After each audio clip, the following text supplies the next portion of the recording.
Hi, this is Sarah Mikesell with the Cattle Site, and today we're here with Scott Zimmerman. He's the president at C-Lock, and Dr. Ligia Cavani. She is a research scientist at C-Lock. Thanks to you both for being with me today. I really appreciate it.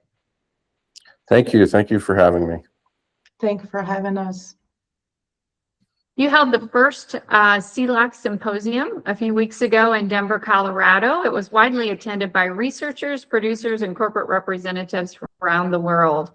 Europe, Australia, New Zealand, Latin America, and Indonesia were all represented on top of course, the United States. And it was an exciting symposium to attend. I personally learned a lot. We're going to talk a little bit more about the symposium, but we want to start, Scott, with you. Tell me a little bit about C-Lock, how you started as a business and where you're at today. So C-Lock is an innovation company. We have developed, designed, and manufactured different products that are able to measure cattle performance, feed intake, body weight gain, water intake, and our most widely used product is a product called GreenFeed that measures metabolic gas emissions from cattle. Metabolic gas emissions can be highly correlated with animal efficiency, animal performance, and animal health, and it's really been adopted as the industry standard for making those types of measurements. We've been around for about 16 years. And have you see the wide reach of audience in our conference because it's used all over the world. I think it's used in, or our products are used in around 47 countries worldwide. Fantastic. Tell me a little bit more about this incredible symposium you hosted recently in Denver. Well, so the symposium was designed and constructed around the work that people are doing to improve cattle genetics for feed efficiency and for methane emissions. So a number of people who have studied this and been involved with this from all the way from producers to universities to industry partners have participated in this to both present their findings and their research, but also share ideas and how this facet of cattle genetics can be improved in the future. Fantastic.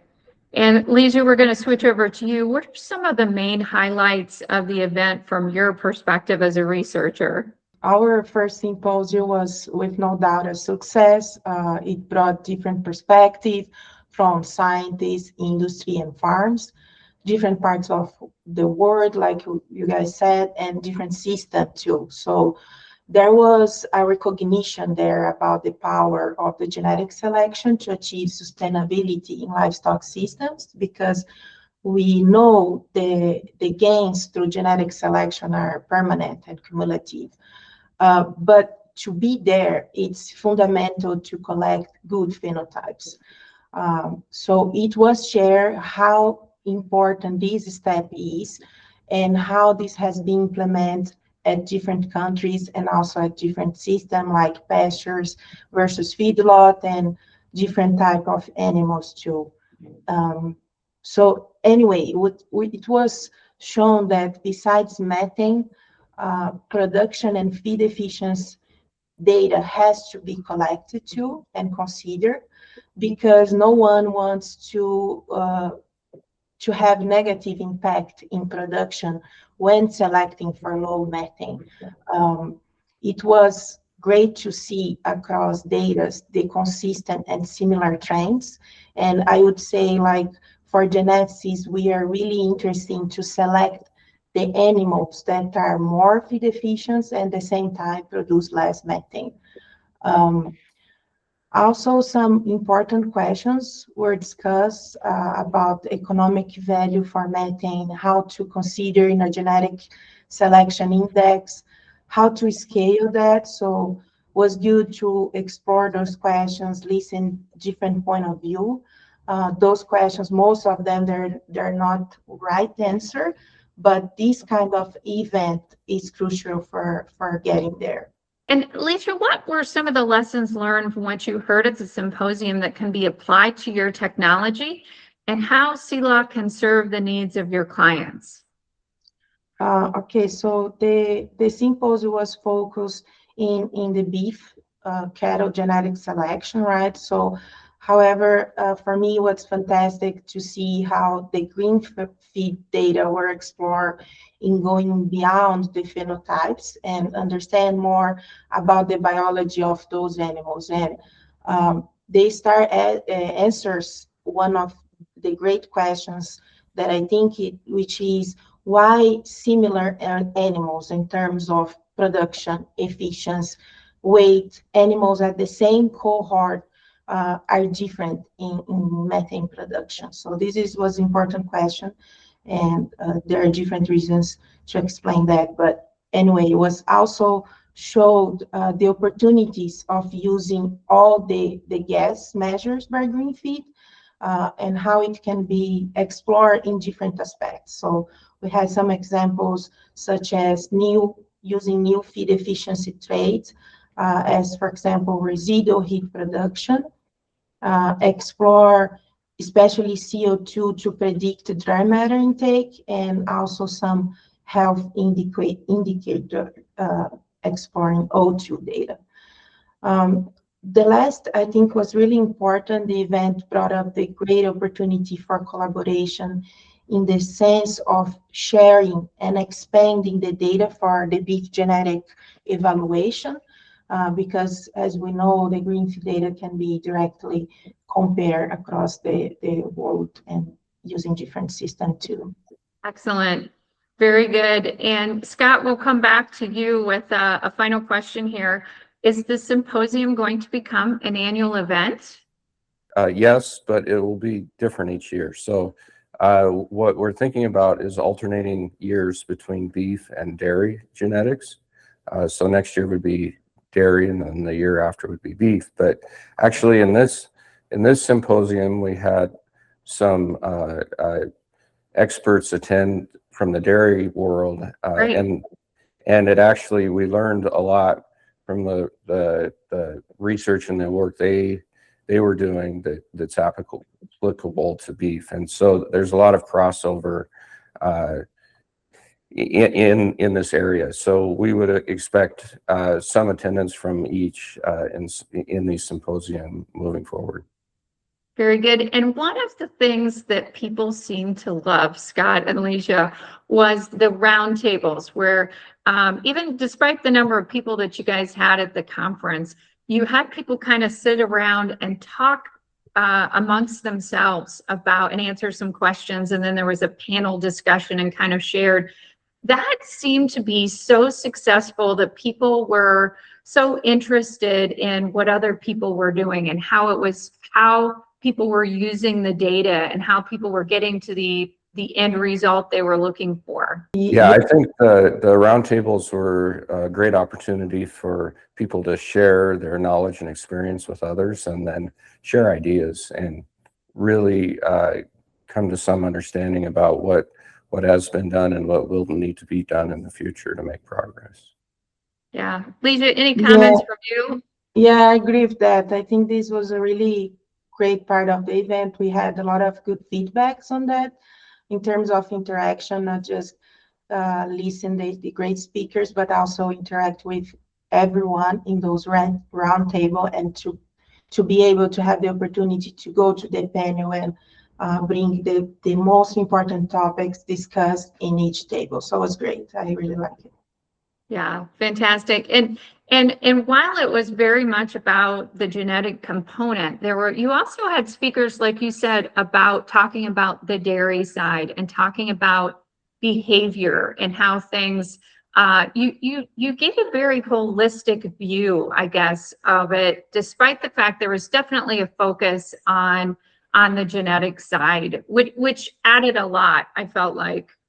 Yeah, absolutely. I think there's a lot of ideas. The other thing I was excited about with this is industry participation.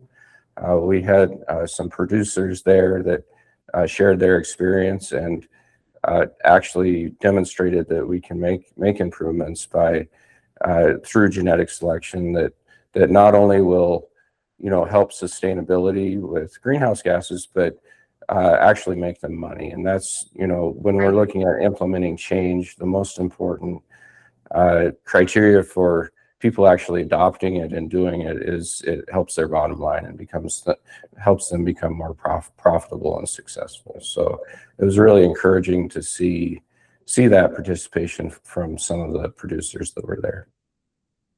Fantastic. Ligia, anything you wanted to add to that?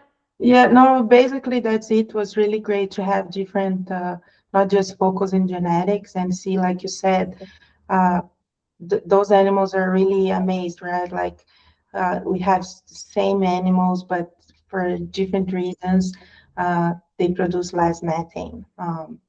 And we see really good research digging into the biology part and explain how this happened. And of course, it brings a lot of knowledge and good discussion.